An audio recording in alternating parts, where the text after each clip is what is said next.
Hello, Your Excellencies, ladies and gentlemen. Welcome to the World Government Summit COVID-19 and Government webinar series. I'd like to remind everyone who's joining us today that we will have live Q&A, so please do send in your questions and mention the country and organization that you are sending in your questions from. Today's session is titled Consciousness in Challenging Times. Without further ado, I'd like to welcome our moderator for the session today, His Excellency Omar Saif Ghobash, who's Assistant Minister for Public and Cultural Diplomacy from the United Arab Emirates. I would also like to introduce our esteemed panelists, Sadhguru, yogi, author, and founder of Isha Foundation. I take great pleasure in welcoming you both.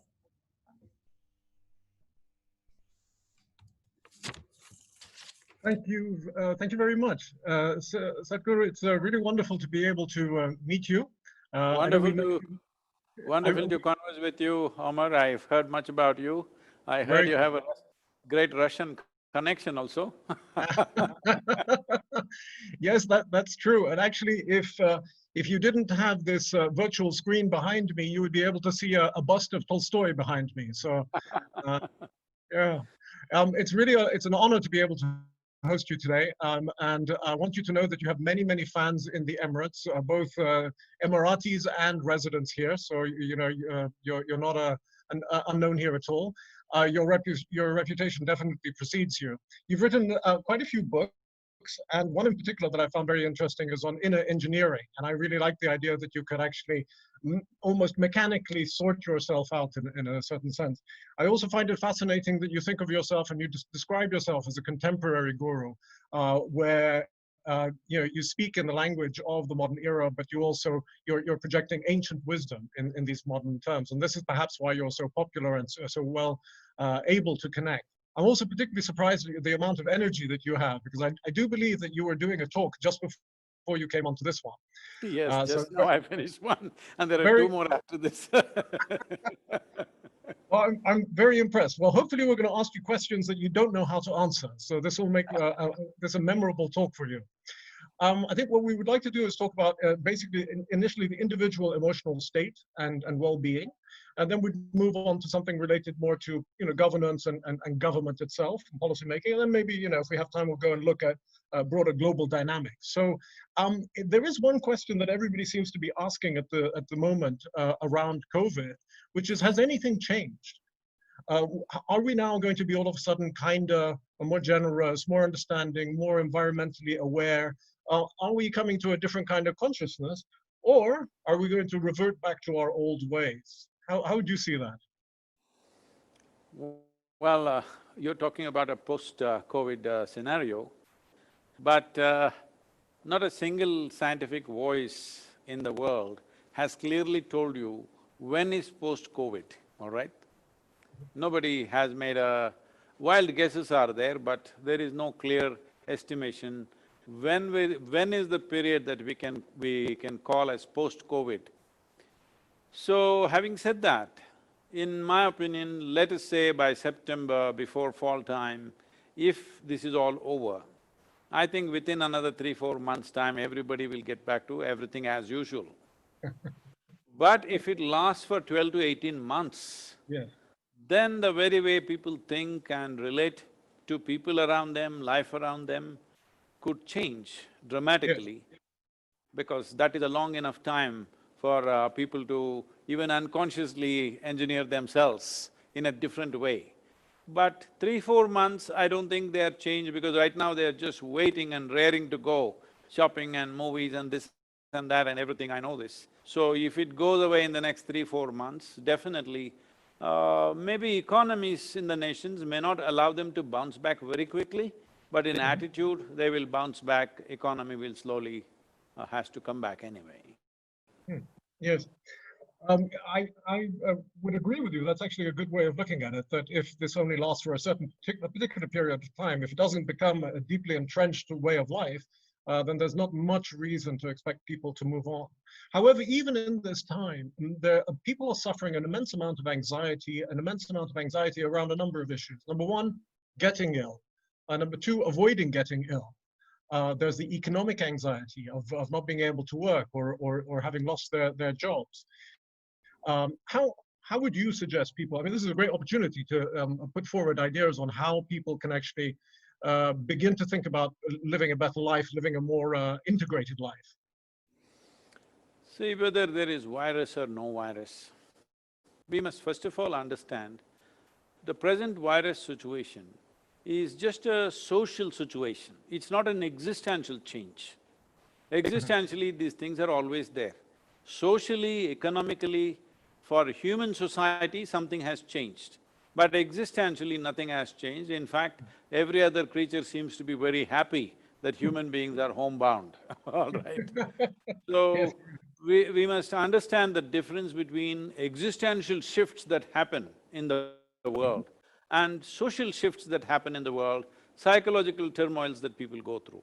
For all this, the most important thing that every human being needs to understand is human experience, whether it's joy or misery, agony or ecstasy, pain or pleasure, everything is generated from within us. Yeah. Human experience happens from within us. What happens from within us, at least, that must happen the way we want it. Mhm. The world around us, the social situations, the national situations, the global situations, we are not the only players, there are too many players. So it will never happen 100% our way. Little bit our way, little bit somebody else's way, this is the way the world works. But what is happening within me must happen my way. This is very important. So right now, what human beings are generally suffering is not life.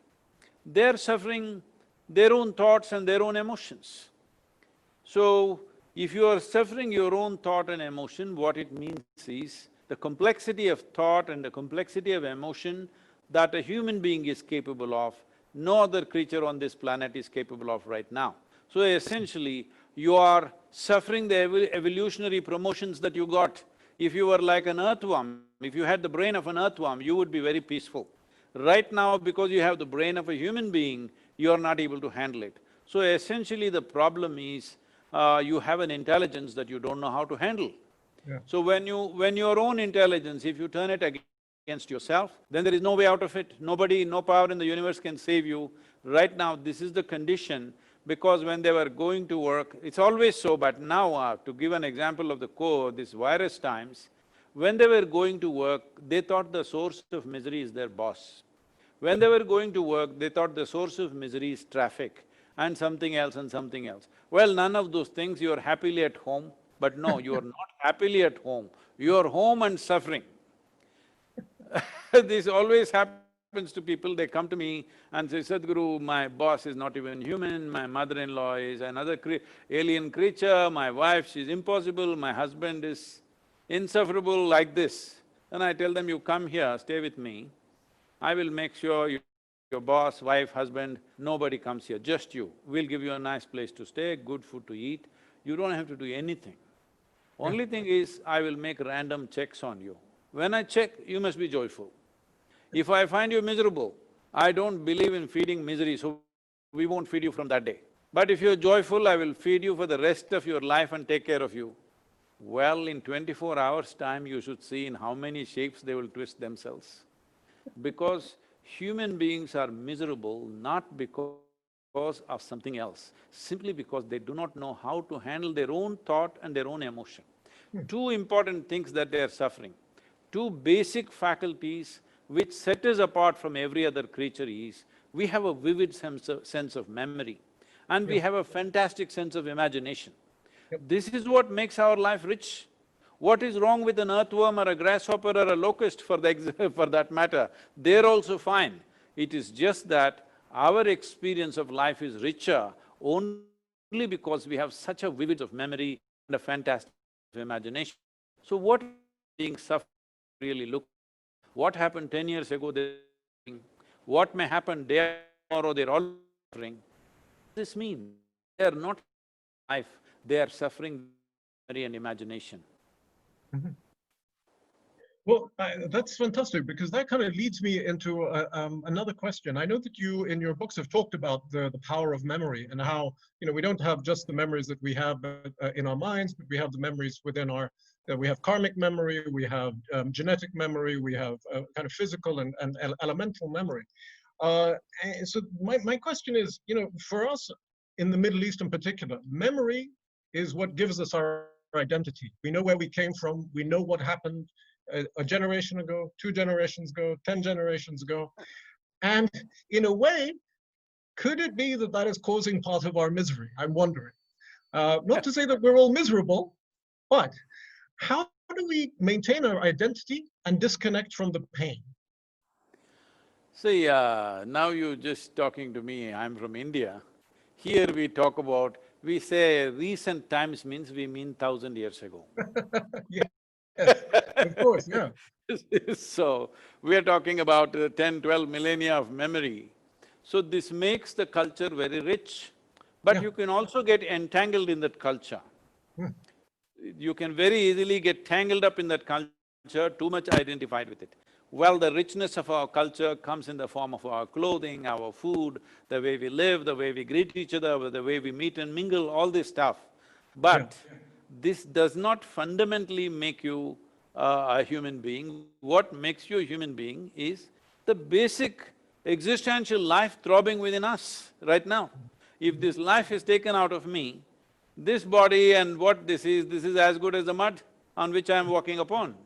So, essentially, fundamentally who we are, this is not in our experience. We are trying to lean on the memory too much. If we are Yeah. conscious of who you are and then you have a memory, this memory is fantastic because you can wear this as a cultural raiment, it makes your life rich and wonderful. But if you start believing that is the truth about your life, then it entangles you. That is actually really interesting because it also fits into some of the discussions we've been having here over the last few months and years. We have a very solid understanding of where we came from. We call it, our traditions, our way of life, our historical understanding of what our forefathers used to do. And yet we don't want that necessarily to be sacred because we want to free ourselves to operate in the modern world. We want to be not just consumers, we want to be producers and participants as well. And your idea of maybe separating it and focusing on our existence as human beings first may be a pathway to liberating ourselves a little from a past that can be very, I don't want to say greedy, but that's the immediate word that comes to mind. No, the thing is, see why so many people, especially ancient cultures, are falling back on their Yeah, memory, the greatness of their culture, all this is. Well, we appreciate things that have been done by people who came here before us because we didn't start the world, all right? yeah, There were generations before us, we appreciate and admire them for what they have done. But the reason why individual people so strongly identified with their cultures and the memories of the culture is because nothing significant is happening in your life right now. This is very yeah, important. yeah. If something really significant was happening in your experience right now, what happened yesterday will not be so relevant for you.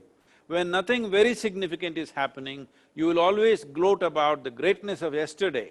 Yeah. Yesterday may be 100 years for somebody, for 1,000 years for somebody else, 10,000 years for somebody else. But it is yesterday. Yesterday means that which is over. That which is over has become very significant because that which is happening right now is not significant enough. That is the whole problem. That's fascinating because we know that India is very much on the rise, and it is also asserting a sense of a place in the world and a identity. What what allows that to happen now in India, and what doesn't permit that to happen in the Arab world, for example? Is it a sense of understanding, a consciousness that you talk about, or is it just a I… coincidence? I wouldn't want to pass a judgment on a whole population, but Okay. uh, please, I would like all your Arab friends and people of Arabia to consider this as a thought, Of not course. as an opinion. This is not my opinion, I'm just looking at it. I think one reason is being in a desert, Hmm. being in a wide open desert, there is not much visual input.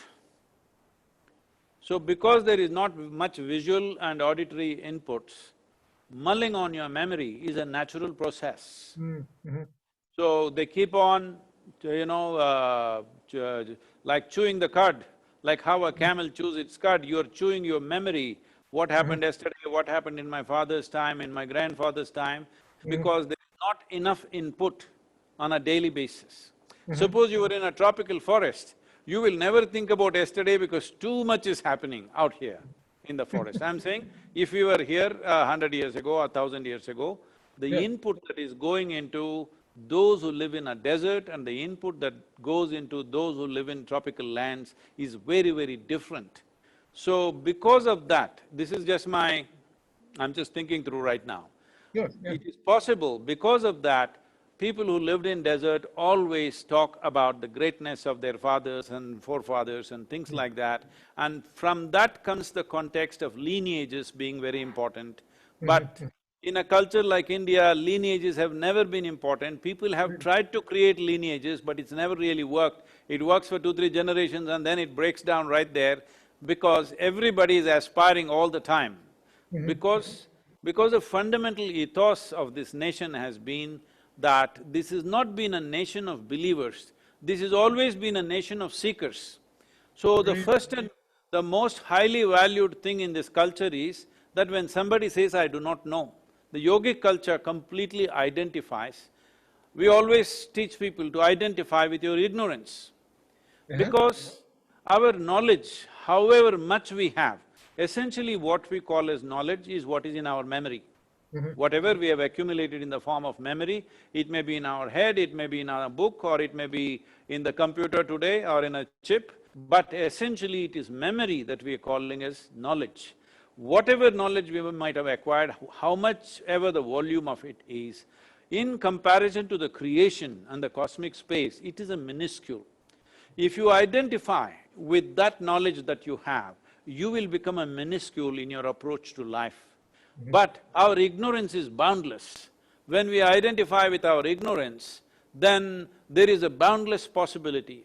I think this one dimension of India has held it together, 1,000 years of invasions, very cruel subjugation in terms of occupy… we've been an occupied nation, very Yeah. strongly occupied for about 250 years. In Mm-hmm. spite of that, the aspirational dimension of India is not gone, simply because it has always been a land of seekers, not of believing. Mm-hmm. Fascinating. I think, your analysis of the desert environment and its effect, I mean, there's certainly something to think about there. I recently spent about 10 days with some people in the desert. And one of the things that came out was that what looks like a barren landscape comes alive in many different ways. There are all kinds of animals that will turn up, including scorpions and snakes. The other thing is that, you begin to notice all of the different kinds of sunsets that take place every evening, and you can begin to differentiate, and you have, again, set of memories. It's also a very oral culture. So poetry has a huge effect. But you're absolutely right. When you look at greener lands, forested lands, or jungle lands, there is so much more to think about. There's so much more visual input. So you may have a point there. Um, India also has kind of holds a fascination for many of us because of its immense diversity and its ability to naturally be a very, very tolerant place. Again, so many different groups, all claiming, or at least some of them claiming, absolute knowledge, and yet they all live historically. They've all live very peacefully. Do you think this kind of tolerance is something that can be taught, or does it have to, sort of emerge from the culture? Because I think you may know we have a Ministry of Tolerance. Last year was our year of tolerance. We are actually in a region where the issue of tolerance is very, very important, in the sense that for a long time it has been ignored, and now it has been brought to the fore. How do you see tolerance in social terms? See, please don't be offended by what I say. I have also had a chat with your Sheikh, who is the Minister of Tolerance at one Yes, time. yes, I told him something similar at definitely. that time. See, for example, suppose you have a friend Yeah. and you visit this friend's house every day, and after many years you realized your friend has only been tolerating you. Would you like to go there again, I'm asking? I'm a humble man. My friends tolerate me, and I accept that. Yeah, I But don't know about. that's not it. Tolerance is not that anybody seeks. Right Yeah, now, we are settling for tolerance because we think the only alternative to fighting and war is to tolerance. yes, But this is like a little better step down from violence, like direct violence. Instead of that, okay, at least I tolerate who you are. yeah, But as long as I tolerate you, my resentment will build over a period of time. yeah. Every day I have to tolerate you. This is Mhm. very difficult. Can I tell you a joke? Please do, yeah. There is a man called Shankaran Pillai in India, maybe you have not met him, but you will someday. It's, yeah. Good. So, he was a very abusive man with his wife and verbally abusing, sometimes even getting physical. So all the time abusing and angry. But whatever abuse he heaped upon her, she was always peaceful, doing what she has to do. One day out of sheer frustration he asked, however much I abuse you, you're always peaceful. How do you manage this? She said, I clean the toilet. He asked, what is cleaning the toilet got to do with your peace? Yeah, Just yesterday I was so abusive to you, but you were peaceful. How is that? She said, I cleaned the toilet 3 times yesterday. How does this help, cleaning the toilet? She yeah, said, I use your toothbrush. So, yeah, tolerance will lead to these kind of things. Because if I tolerate you, then yeah, slowly resentment will build within me, and one day I will do something horrible. yeah. So, tolerance as a word, people may be using it as a peaceful coexistence. In that context, it is okay. But why tolerate each other? See, for example, in the nature, like you were talking about life in the desert, but if you… here, our backyard is 10,000 square miles of rainforest. If you walk here, I'm saying one step if you take, let's say a meter-long step if you take, in that 1 meter, there will be 25 different creatures crawling upon all over the place. But they all live together. Sure. They all live together because what you call as creation is one seamless integration of everything like that. They're not kept separately, insects separately, worms separately, lions separately, Yeah. this separately. No, everything is seamlessly integrating and living. So this is not toleration, they all clearly understand, though they have a much smaller brain than us, all of them clearly understand we cannot exist without the other. Yeah. Unfortunately, human beings have gotten into this mode that they can exist without the other, not only about other human beings, that even about other creatures. Only Mhm. slowly with all these ecological sciences, people are beginning to understand, okay, we need the insects, we need the earthworms, we need the animals, otherwise we won't be living here. Even we need trees has been forgotten, that now it is coming back. So, the very nature of existence is a seamless coexistence. That should be the model for building any society. That's what India is. Ancient India has always been like that, a seamless coexistence. We never even see, only if I think there is something wrong with you, then I have to tolerate you. When Mhm. I don't even think anything wrong with you, I'm excited about the differences, then Yeah, there is no tolerance. yeah, So this is what needs to happen. Human beings should be excited about the differences we have. Right yeah, now, most nations have been formed on the basis of sameness of race, religion, language, ethnicity like this. India is one country where it was never thought of in terms of sameness. In India, if you drive 50 km, people look different, talk different, eat different, dress different, everything is different. Every 50 km, people are different. yeah. And it's always been okay because we never thought being different is a problem. Mhm. And what did our minister say to you? 'Cause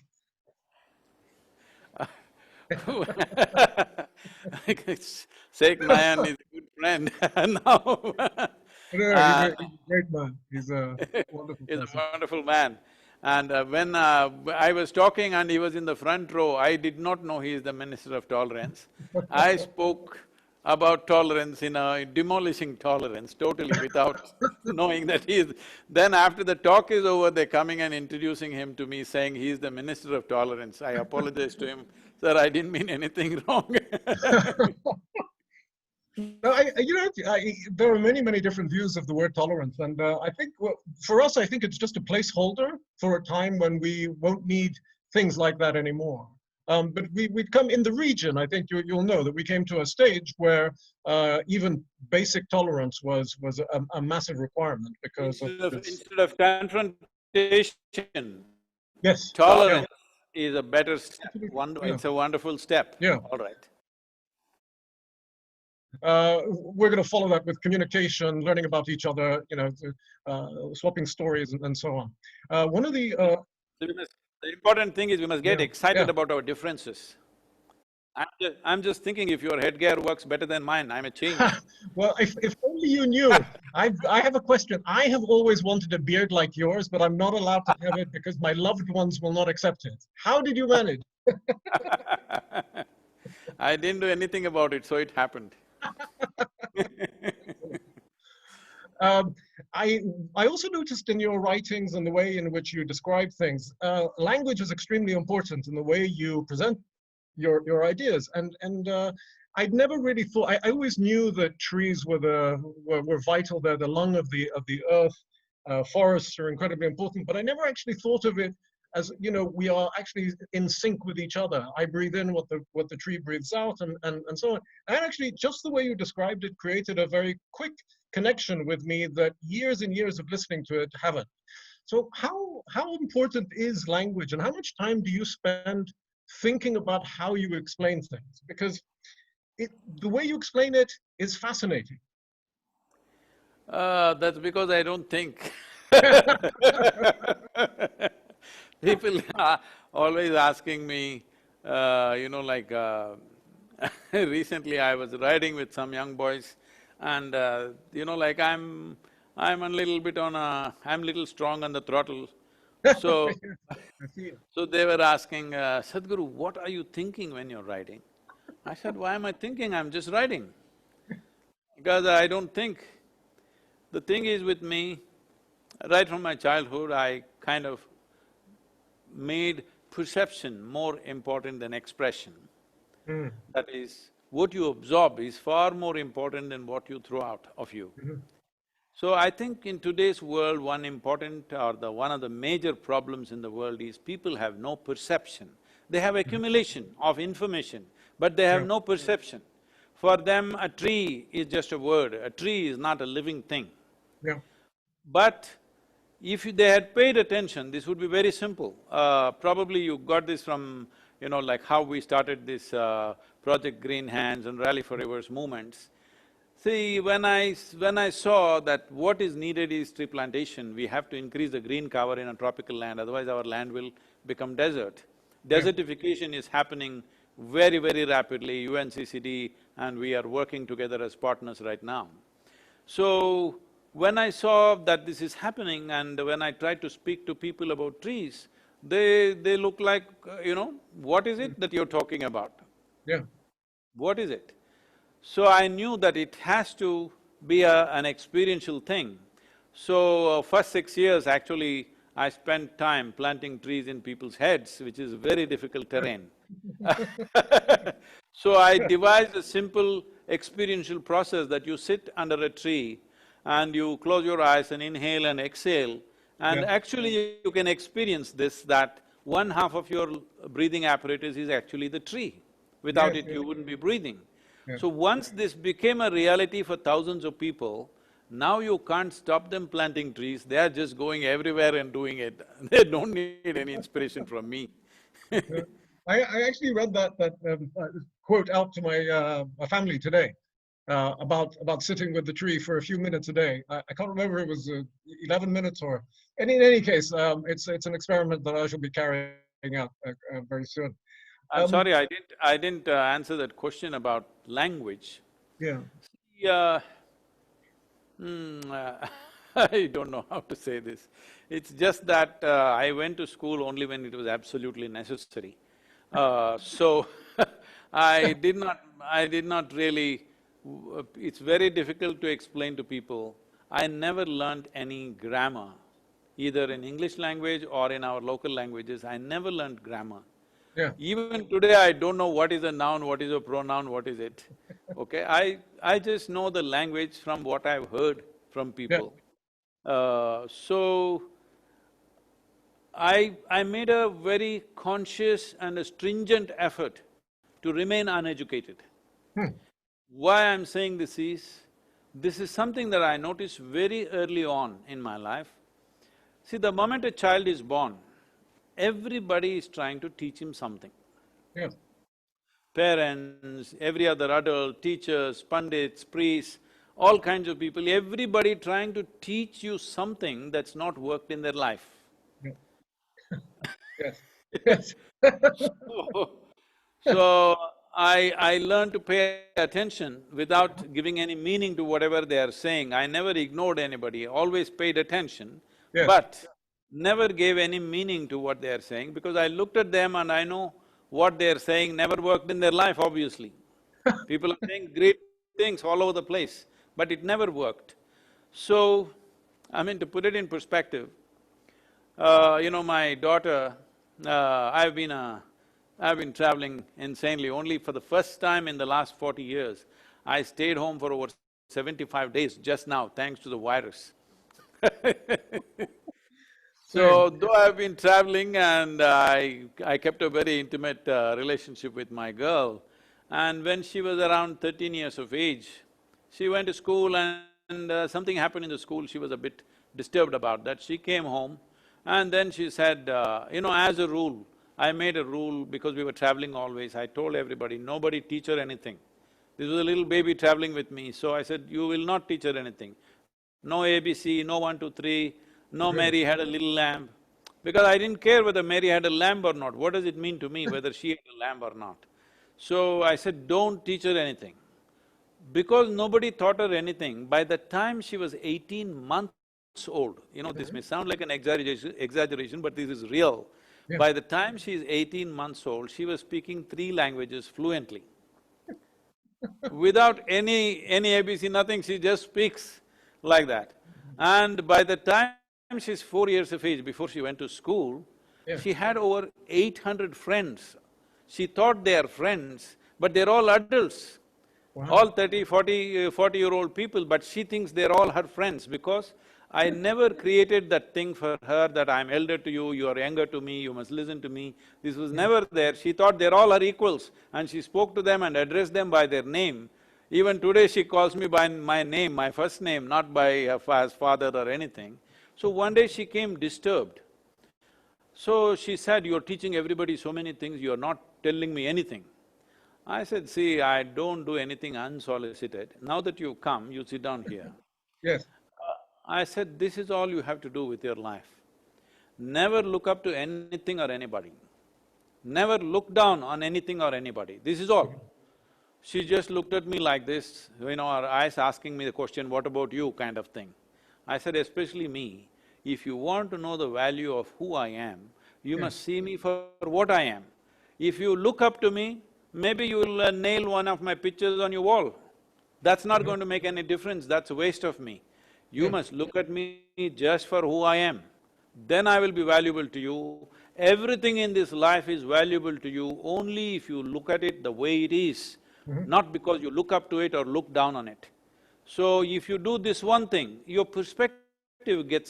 You see everything the way it is. mm, Once you see everything the way it is, your ability to navigate through the world becomes an effortless process. mhm. So my language comes from that basis. Yeah, you've made me very aware of the way in which I think about things. I look for the word first, and then I look for the world around me. So I'll do a few more experiments. Too much education you've got. Unfortunate, yeah, must have been basic insecurity. It led us to that. God forbid. Um, well, also one of the things that you touched on is, well, you are this guru and a very high level, very wise and knowledgeable man, and yet at the same time you run an organization. How do you manage to marry those two sides? Just to give you a very humble example from my life, office politics has always been a fascination for me, to watch it from afar, never to get involved. And I always wonder how organizations move ahead when there can be so much bitterness between the people involved. How do you manage to get past that, if you do? This is for our corporate viewers. Well, I was running a program for one of the top corporations in the world. Mm-hmm. The top 25 executives of that company, I don't want to name the company, they were with me for a 3-day retreat. And 9 of our volunteers, they were 25 in number, I had 9 volunteers. The entire foundation is run by volunteers. Mm-hmm. So, these volunteers are all over the place, fixing everything, doing all this, whatever is needed to support me. So after 2 days, these executives, they asked me, Sadhguru, where do you get such people? Yeah. Then I say, you don't get such people, you got to make them. Because they're always looking for attrition, you know. Yeah. Yeah. Wherever they see good people, they want to pick them. Yeah. Right. So I said, you have to make them. Then they asked, how do you make them? I said, you should make them fall in love with you. Hmm. Oh, is that so? How do we do that?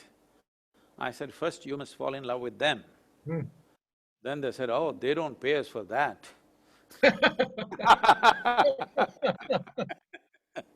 So, when your entire life's activity is based on what will I get, what will I get, what will I get, life Yeah. becomes very mundane and simplistic.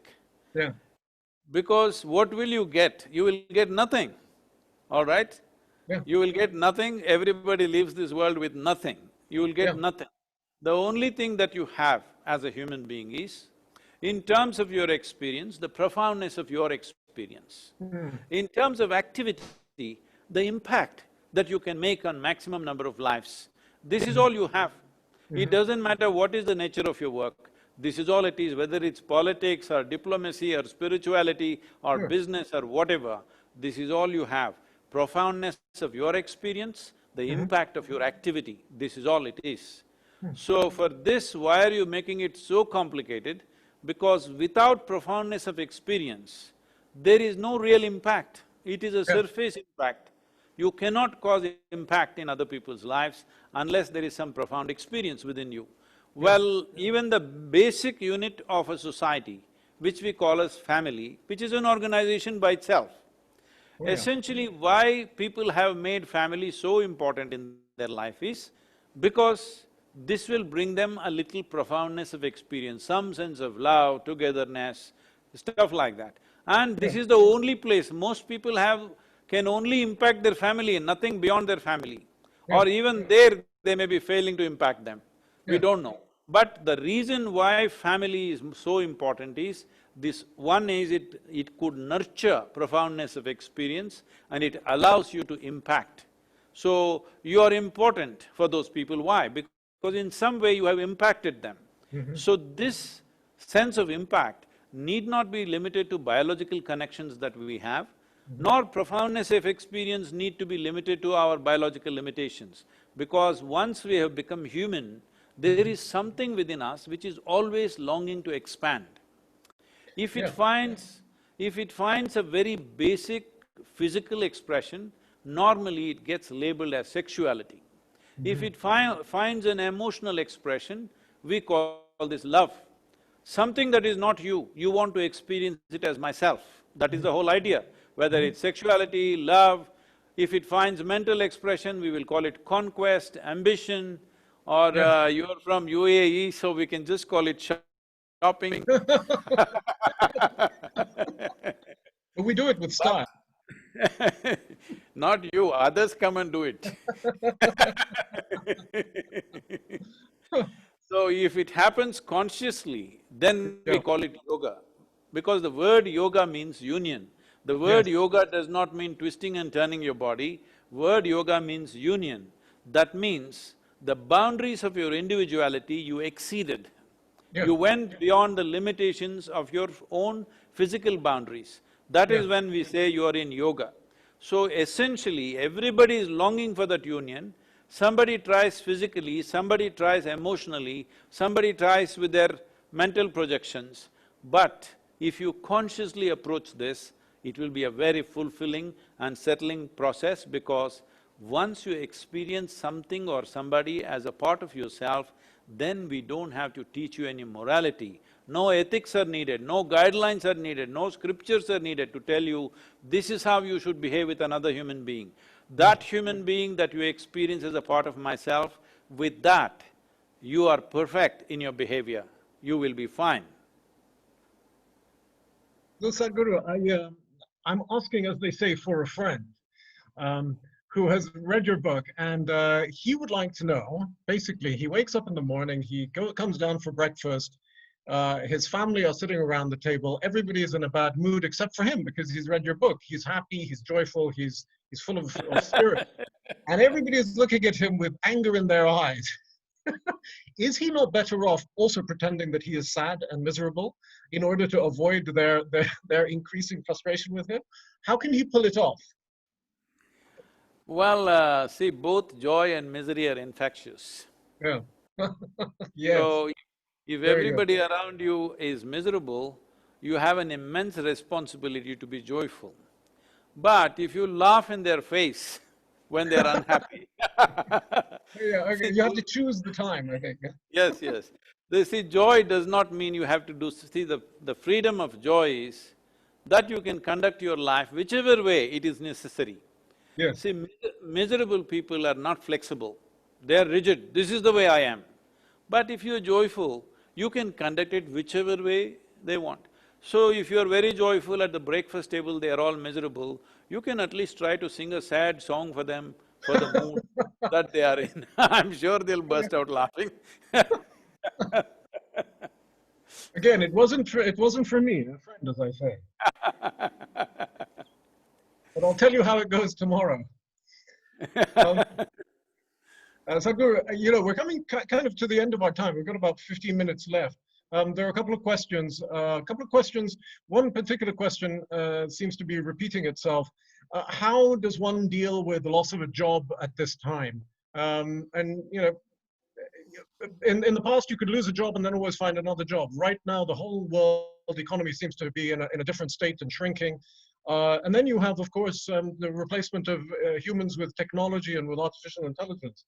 How can one orient oneself? How does one deal with the anxiety, the fear, the doubt? Well, that dimension is going to happen in plenty. It's going to be a big shift in terms of how many people will manage to get back to the same jobs that they were holding 3 months ago is a Yeah, big question mark. of course. As Yeah. I said, that also depends on how long this period lasts. If it lasts for 9 months, 12 months, then I would say, I don't know, I'm not an economist or something, I'm just making a guess. Sure. At least 30% of the people will not be able to fit back into the same jobs with the same level of earning, minimum 30% will not get the same salaries. Even if they get the same job, they will not get the same earning that they were having. That means that economic well-being will come down 30%.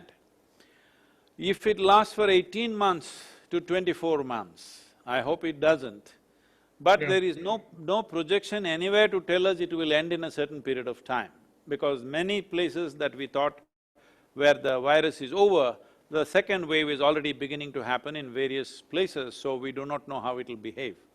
If it goes up to 24 months, I would say nearly 40 to 45% of the people may lose their jobs. So it's very important, all nations, I know for a nation like yours, this may not be relevant, what I'm saying, but for most nations, for example in India, even now about 62% of the country's population are involved in agriculture. This Yeah. is a big safety net. There's a Yes. big safety net that if agriculture happens well now, there's a whole lot of reverse migration, both from your country and also from various cities in India, they're all coming back to the rural areas. Mhm. So people get involved in agriculture. One important thing for me is that whatever happens, your salaries go down, you wear less number of clothes, maybe you'll have only one pair of shoes, it doesn't matter. But Yeah. as long as people don't starve to death, as Yes. long as humanity doesn't move towards starvation, I feel it's okay. It's all right, we will adjust to the new realities, all of us, Yeah. irrespective of who we are, whether running large businesses, small businesses, institutions, governments, every one of us will have to adjust to a new reality. To give a perspective, probably we may have to live like how we were living in 2010, or Hmm. maybe how we were living in 2000. Well, at that time, we didn't think it was so bad. So Good. it is only the conveniences that have come to us in the last 10, 20 years that we may Mhm. lose, but we may go back. But anyway, there's a technology. See, you are sitting in Moscow probably, and I'm here and we are talking and it's fine. And most of the audience are in UAE, it's Yeah. perfectly fine. Yeah. If I had to fly to Moscow or you had to come to India or both of us have to go to UAE, just Yeah. see how much fuss we were doing. Now we are doing it this way. Well, Yeah. I know something is lost, but still we are able to function. So with all the new technologies, we should not crib, we should see how to adjust to the new reality, because Mhm. every other creature is feeling happy about the lockdown. Yes, Yes. every other life on this planet is feeling happy. If Yeah. human beings step back a little bit, it's a good thing, because we were not driving the world's economy with a plan on our mind. Hmm. We are Hmm. simply driving it, and we Yeah. know very well one day it has to crash somewhere, but we were simply driving it, every one of us, no exceptions in this. Every one of us trying to drive at full throttle, not knowing, not having a steering wheel in our hands. Right Yeah. now, it's come to a little bit of a slowdown or a stop. I think this is a time to rethink how we want to restructure our economies. Is it always about more, more, more? Because is it possible to have more, more, more? Is there somewhere where we are stored up more so that we can supply to our populations endlessly? There is no such thing. This Hmm. is a time to definitely start looking at, in terms of, as I said earlier, how to Yeah. create the value and the quality of our life is, what is the profoundness of experience I have in my life? And what impact can I cause with my activity? This is all it is. For Hmm. impact, today there are technologies, you can be anywhere and talk to anybody in the world, so you can create impact if you're creative about it. Hmm. And in terms of profoundness of experience, at least see, if I had to travel to Moscow or travel to UAE, that much flight time, I can meditate now. Yes. Profoundness Yes. of experience, I'm saying. At least the flight times, travel times, people should be able to make use of to create a profoundness of perception and experience. Yes. Yeah. Yeah. I'm very pleased actually that I don't have to fly anymore. I used to fly all the time, and it was a profoundly painful experience. There are a couple more questions that I'd like to ask. I'm trying to understand the role of the body. I mean, we are embodied minds. We think through our bodies. We perceive the world through our bodies. We exist through our bodies. But at the same time, in many ways, the body can be so burdensome to us. We don't know how to operate it. We eat the wrong things. We drink the wrong things, and we manifest a lot of kind of pain through our bodies. How can one orient oneself towards one's own body? See, when we talk about food, immediately people will put up a cultural defense. Yeah. See, cultures are evolved, cultures in the world have evolved according to the geographic conditions in which they existed. Mhm. Yeah. Like you come from a desert culture, so you eat one kind of food. So people in India, South Indians eat one way, in the central India they eat another way, North India they eat another way, in the mountains they eat differently. Because all cultures and habits and food habits have essentially been cultured by the geographical conditions of that land. Yeah.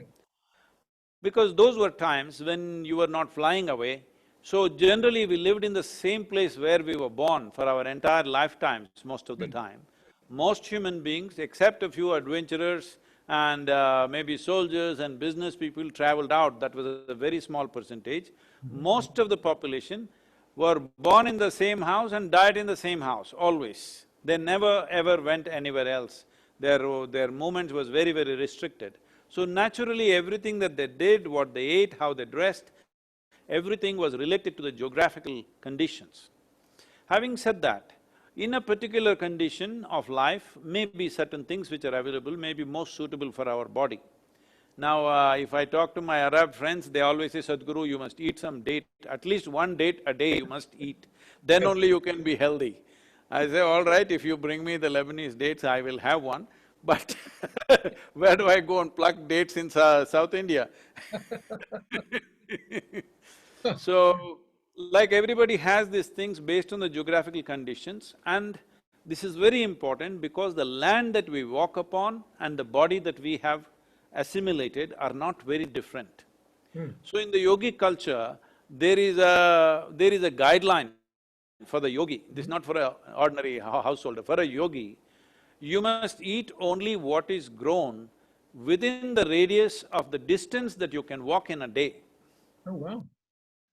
Assuming a man can walk about 30 to 40 kilometers a day, in that radius only you must eat because you live there, you walk barefoot on the land, you are connected with the land. If you eat food from that place, whatever it is, however meager it is, you will Yeah. still live well because there is a relationship between the source, which is the soil. See, Yeah. we may think many fanciful things about ourselves, but this is just the soil that we walk upon. Most people don't get this till you bury them. Yes, I suppose so. So, the soil and you, if you are related and the soil that you're walking upon is from what you eat, most of the things that you consume. But today, because of transportation and other things, in India, if you go to the market today, I'm sure in UAE it's even more so. Yeah. The apples are from Australia and something else is from New Zealand, something else is from South America. Like this we are eating. It's all right for taste if you consume something, for the pleasure if you do something, but our staple diet must always come from the land upon which we are living right now. Well, as you're saying that, I'm thinking if we applied that rule, if I applied that rule to myself, I would lose a lot of weight very, very quickly. I So I don't thought, see much… I don't see much weight on you. maybe it would be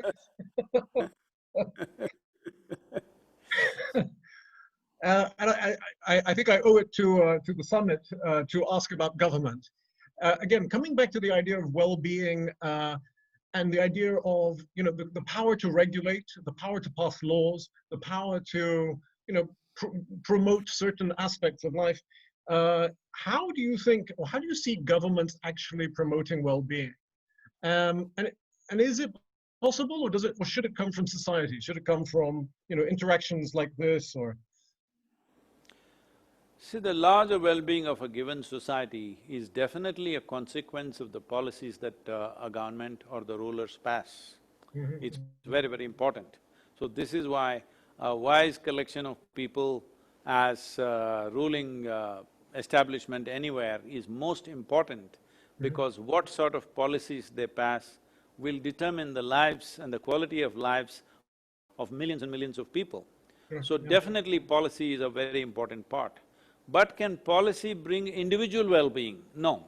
No policy can bring individual well-being, Mhm. because individual well-being can only happen from within. So Yeah, what happens from within cannot be brought forth by a rule in the country. yeah. So these are two dynamics that we need not juxtapose them as opposites. Mhm. One is to create an ambience. The policy will create an ambience, but the flowering of the plant needs to happen by its own nourishment and its ability and its strength. So individual human beings have to create… See, if let us say, individual human beings are all happy and doing wonderful, they're healthy and happy. Mhm. Now, will the society do well? Definitely it will do well. But Mhm. even if they're very happy, if there are bad policies, slowly they will run down their happiness. Yeah. Out of bad policies, you can run down people's happiness, making it very compulsive, making it whatever. So, policy and individual well-being are two different things. But Mhm. without the ambience of a good policy, most people will not be able to be happy all by their own nature. Mhm. Most people, unfortunately, are not capable of that. Interesting, because I think that kind of reflects very much the view of the leadership, and I think it needs maybe more focus, more expression. A lot of people look to government in our region, at least, as the benefactor, the giver, the the enabler, and basically the supplier of happiness all the way to the limit. And yet, there is a recognition within government that we provide the infrastructure, we provide the opportunity, we provide the direction, but actually you as an individual human being have an obligation to step up and to take responsibility for yourself. Nobody can be happy for you. You must actually make that effort. You cannot become physically fit unless you do something about it yourself. You can't be healthy unless you make the kind of the decisions to eat properly, to exercise, and so on. Somebody here has one last question. It's a once in a lifetime opportunity for us to reflect and reprioritize. Am I wrong in my optimistic thinking? They're saying about this virus lockdown, is it? Yes. I hope that it will be only once in a lifetime, that it doesn't happen too often. Yeah, But perfect. Yeah. now now that you've realized a little bit of reflection and paying attention makes a difference, Mm. every day you must take at least a few minutes, Mhm. if not hours, at least a few minutes to enhance the quality of who you are. Mhm. When this lockdown happened initially, people were asking Sadhguru how to manage, what to do, because initially we thought the lockdown is only for 3 weeks, that's how it was announced in Yes. India. Then it went on getting extended. When it was 3 weeks, I told them, in 3 weeks' time, this much you must do. Whatever is your physical fitness, don't go to any doctor or anything, in your own gauge, what is your level of physical fitness? In 3 weeks, make it 10% better. Yeah. Your mental capabilities, in 3 weeks, 10% better. Your emotional balance, 10% better. Whatever is the nature of your work, your competence, Yeah. 10% better. Yeah. If all of us in this world become 10% better, what a wonderful world! Sure. What a Abs- fantastic world we'll live in if all of us become 10% better. And once we have tasted 10%, what 10% better feels like, will we yeah. just stay there? We will naturally strive for much, better things. Right Yes. now, our idea of better has been only in terms of accumulations that we have. Uh, I'm living better than you means I have more cars, bigger house, more diamonds, more whatever. Better does not mean I'm more joyful than you, I'm more functioning more intelligently than you, more balanced than you, more wise than you. No, that's not what it means. Better Mhm. simply means I have more than you.